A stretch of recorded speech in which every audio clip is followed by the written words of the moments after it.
আমাদের জীবনচক্র বড় বেশি প্র্যাকটিক্যাল। এখানে আবেগের জায়গা বলতে সামান্য বালির বাঁধ।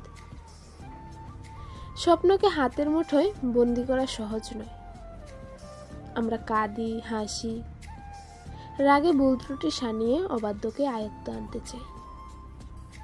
আমরা স্বপ্ন দেখি, দেখতে ভালোবাসি, গল্প বলি, গল্প শুনি, গল্প শুনিয়ে ধন্য হই। আমরা সুন্দরের পূজা করি, অসুন্দরকে গজনা সুন্দর করতে আগ্রহী হই।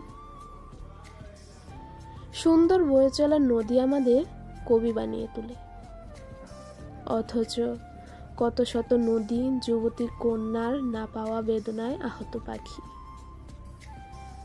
আমরা বাস্তবতা মানতে নারাজ, তবুও আমাদের চলার পথ আবেগ দিয়ে চলে না। তবুও শত বেদনায় নীল হয়ে ওঠা আবেগী মন অজান্তে বলে ওঠে, হোয়াই অলওয়েজ মি।